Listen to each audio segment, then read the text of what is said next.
in the sunshine, just off the Daytona Beach coastline. The green flag is in the air for 2025 at the start of the IMSA WeatherTech Sports Car Championship at the pole-sitting BMW Dries Van Tour. Times it perfectly. He's away and down into the first corner. Second place, Nick Yellerly and Felipe Nasser disputing second place. The Porsche up the inside for a moment. I thought that Nasser was through in that number 7 machine, the 7 Porsche Penske Motorsport machines, the one with the black pinstripes, still disputing it, coming out of the International Horseshoe, and already a spin for the number 2 of United Autosports, Nick Bull, transferring to that team. He's the defending LMP2 champion. Well, you know what? If you're going to make a mistake, if it was a mistake from Nick, do it now. You've got 23 hours, 59 minutes and 19 seconds to put it right. He's pointing in the right direction. I didn't see any damage on that Orica. As the issue for one of our front-running GTD Pro cars, the 77 AO Racing Porsche, has had to come into the pits. That is very much out of sequence. Last pitted on lap 33 for that car. So yes, yeah, okay, but immediately had some issues. How tricky is it on cold tyres? Yeah, I mean, I think everyone's seen in the night practice and the day practice all of last year, it's extremely difficult. So he's new to the series as well, straight into the race on cold tyres, and hasn't had that much experience of it. So yeah, it's going to be difficult. I had a few lockups myself. But yeah, he'll learn fast. He's a very good racing driver. The pitfall as he came in, I don't know what happened there. He just suddenly, I think, didn't know, lost his sighting of where the pit was, and he came in at a ridiculously oblique angle, almost like he was coming in like he was going to park the car for a different reason. He's now fallen over the wall as well, so it's not going well for Teresa. They've changed driver. They've got it on the dollies. I don't know whether they've lost any time, because I think they were able to keep the fuel hose attached all while this kind of chaos was going in. There's a big old scuff mark on that front left dive plane. It just came into the wall. He's also scraped off some of the M logo. There was nobody else in the pit lane. There was no real reason for that to happen. He wasn't avoiding anybody. I think he was just sighted. He just got the thing back straight again. So that's a little mistake. Mistake that, if you were in a WEC race, would be incredibly important and a major problem. Of course, we could consider at some point in this situation some sort of yellow flag even up there. Certainly, they're going to lose the lead here. They have probably wasted, I would think, something in the region of half a minute with that really weird pit entry. Just 1 kilometre an hour. Problem for TDS at the International Horseshoe. No, that's at the other end. It's the western end of the infield. This is the number 11 car for Hunter McElrea and TDS Racing. Blame Johnny Palmer. This is blame De Geese. Yeah, absolutely.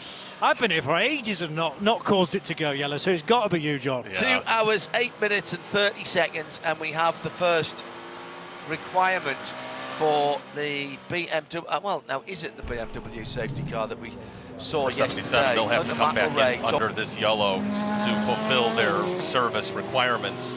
And it's interesting to note, this is the first yellow where we're going to have this new pass-around category split. Incredible. That's starting to go. In LMP2, with the era sort of grey and, oh, no. The grey and highlighter yellow, I was just about to say, is a very distinctive car and sticks out. Well, when you've got a distinctive car and sticks out, you don't want to be running into Pratt Miller Motorsports so obviously and turning them around coming out the International Horseshoe, Johnny Barber. No, a big delay for that car as a result. Problem for the number 8 Tower Events machine at the moment, driven by John Ferrano, the team owner. Oh dear, now where was that? That was just coming out of turn 6, and there's another car involved. It's one of the Acuras. It's the 93 Acura. Oh dear. This is the Acura that has had some issues today already. A report of a vibration, a couple of pit stops that we really still haven't got to the bottom of. The IndyCar ace, Alex Palau, is behind the wheel, and that car is, well, it's still got electrical power, and we've got full course yellow. As we just trip in. He had just been called to come into pit lane when the yellow lights started flashing on the start-finish line. So a couple of the GTP cars certainly are due for a pit stop. This full course caution will help them out, but we're going to see some action once the pit lane opens back up. Jamie Howe with the CrowdStrike pit lane report. Very, very close call for, I think, the era. Riding up on the curb for Freins as he came out of the turn 5 area. Oh, that's the 93 of Palou. Excuse me, of Alex Palou. So it looks like, yeah, it looks like there's he's done a drive shaft. just some sort of technical problem. Yeah, for the There's 93 a lot of thought and Acura. data Just that goes into that. We do a lot of testing, do a lot of wear calculations, and normally what you come up with is a situation where you have cars that can probably go the entire 24 without a change. And it really becomes a question of, at some point in the race, you're going to have a long caution period. You're going to have enough time at some point that you're going to be able to change the brakes. And do you really want to be at the end of the race with your brakes, which are tired, and your calipers, which are full of fluid, against another car that might be behind you that has fresher brakes, newer brakes, and a driver more willing to attack? Yeah, so double stinting the tyres now. Are we on the cusp? Yes, we are. For more than on the cusp, we're going to go full course yellow because of the 007 Aston Martin for Roman De Angelis. This is the 8th place car in GTD Pro, and not for the first time an Aston Martin has lost a wheel this weekend. That's a good point. And this is not an outlap. In fact, it's deep into the stint, isn't it? Let's just see how long Roman De Angelis has been in the stint for.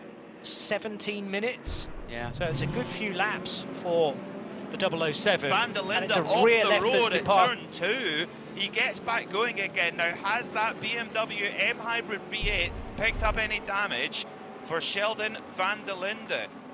Just coming out of turn 1. It looks like he lost it on his own there, Ryan. It did look that way. It's so difficult.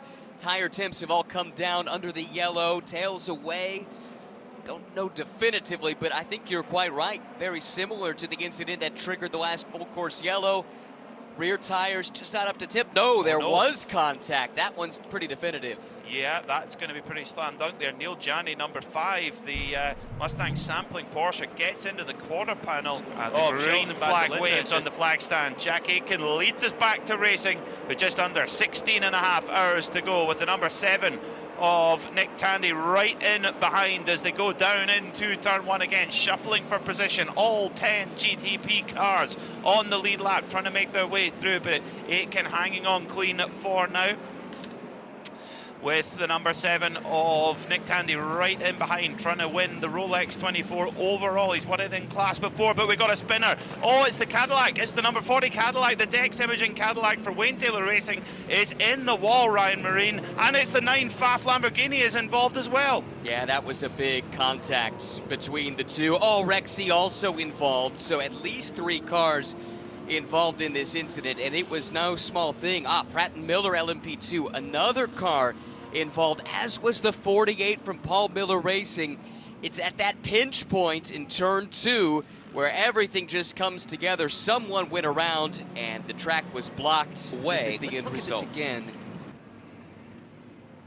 I don't think there was contact. You're right. Yeah, let's get the second look at it from the heli shot, and yeah, poor Louis Delatraz, he was just nothing he could do, and nothing the driver of the 73 Pratt Miller car could do. That was Chris Cumming.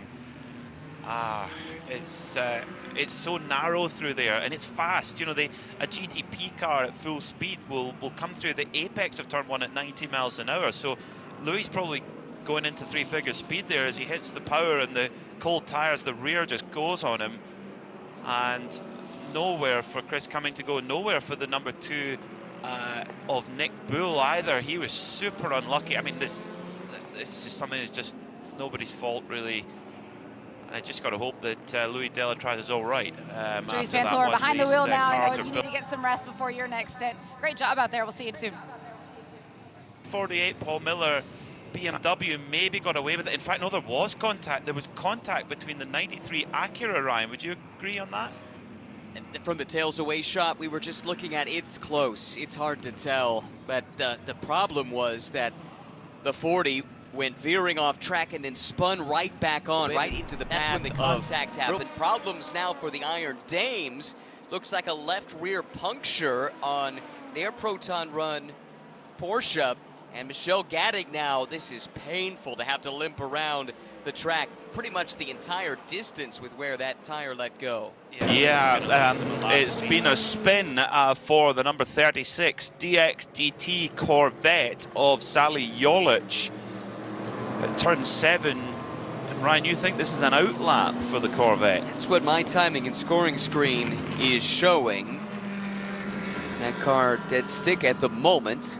Has he been in the wall? I don't know. He's recycling the power, though. The lights coming on and off, and that car in a very dangerous spot. Now, a chance to look at the replay, and ooh, I think he got some help there.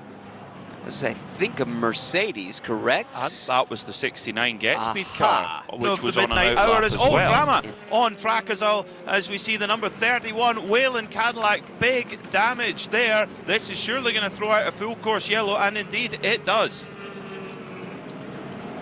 Oh, this is huge. This is one of the front-running cars. Oh dear. Frederick Vesti is the whole rear right has lost. The Michelin tires come off the rim. There's huge damage on the front. It looks like it's gone in head on here, Ryan Marine. What do you think? Was there another car involved is going to be the big question. Lost it coming out in Speedway turn 4. That looked like a stock car accident, it really did, as if there was a problem. The number 7 Porsche Penske Motorsport machine was right behind and had to check up. We saw yesterday how quickly these things can develop from a single car incident into a huge accident. That is so quick round there. You're accelerating up 185, 190 miles an hour. It's 202 miles an hour across the stripe. So the good news is that in the cockpit, Fred Vesti is moving around. He's talking to the AMR safety team. He's still moving. At the left-hand side. It looks like a left rear issue for that car. Got the binos on it as it comes into the pit lane through the pit lane speed limit and knocks off the headlights. It's not too far a run into the Porsche pit. Comes in now, Mustang sampling car. Yeah, the right front was off the ground when it came in, so that's going to be a left rear tyre problem. Off it comes. That is the number 36 car that is on fire. Johnny Palmer, John Hindorf here watching this, and that is a major incident coming out of Speedway turn number 2. Doesn't look great at all from where we're positioned, and it's very difficult in the darkness to work out which car that is. 36 car, JP. 36, okay, thank you. Sorry. So, it has stopped out on the far side. That's Charlie Eastwood behind the wheel of the DXDT Chevrolet Corvette. Yeah, we do have a full course yellow, and oh well, it's the 04 CrowdStrike by APR machine. We've just had one of their drivers, Toby Sowry, in to speak with us. What has gone on here? Colton Herta hard into the tyre barrier. Now that is a rare mistake from Colton. Locks up the rears, hitting the brakes into the Western Horseshoe, and the rear just comes around. That looks like a strange incident, Johnny Palmer. Yeah, very high speed approach, and he realised at the last minute that he was heading straight for the tyre wall, so maybe chucked it Neither, because it's stuck in the tyre wall. Now what happened here with this bunch is very frantic. The 40 Lamborghini moves on, and then, oh, it's all arms and elbows. It looks like the 21, of course, Ferrari got hit from the rear. Very weirdly, the Lone Star Mercedes and the Ferrari both spun, lost the rear almost simultaneously. I think Scott Andrews is having a moment in the number 80 Mercedes, but then behind that, the 21 had lost traction as well on the cold tyres. The Lamborghini had gone straight and then side swipes the Lambo, which was already going straight. So there were 3 cars having individual moments there, and they all ended up tangling as they spun. It's back to full course yellow, not for the first time. You can block, and Farfus does it again. This time, now that time he did move towards the apex. I was about to say, it's not as if he's been weaving around under braking, but that time he left the door open and then closed it again right in the middle of the road as they come to the International Horseshoe. There's contact between the number 1 car and the Corvette, so that's the second place car in GTD Pro hitting the left rear of the leading car.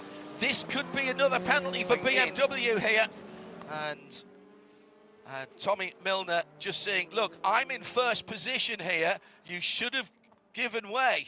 I'm pretty certain that's what that gesture meant. So the two Porsches to the front then, Campbell from Nasser, and well, we need to keep a close watch actually. Oh, it's more rubbing because Dries Vanthoor got into the back of one of the Porsches. I couldn't see if it was the 6 or the 7, and he's got more damage on the front left. The bodywork rattling around, there's smoke pouring out the back. And dear, oh dear, oh now penalty for the 22 in LMP2. This is United Autosport. Equipment impeding another competitor. Drive-through penalty. It's a drive-through penalty for United Autosport. And it was the leader, the number 6, that Dries Vanthoor got into the back of. And there's more smoke pouring out of the back of Vanthoor's machine as he goes into turn 1. Drama here at Daytona. Yeah, so that's not going to have helped, is it? I mean, the nose was bad in the first place, but then he piled into the back of Matty Campbell at the first corner at the restart, which I hadn't realised. And this BMW, there is a strong risk that it's going to just chew itself to bits in the closing 37 minutes. Through Oh, it's all arms and elbows. The number 3 Corvette in there with the Mercedes, the 77 Porsche getting damaged too, and the 4 Corvette in there as well. Huge action in GTD Pros. A little bit of Rex's, does he have fur?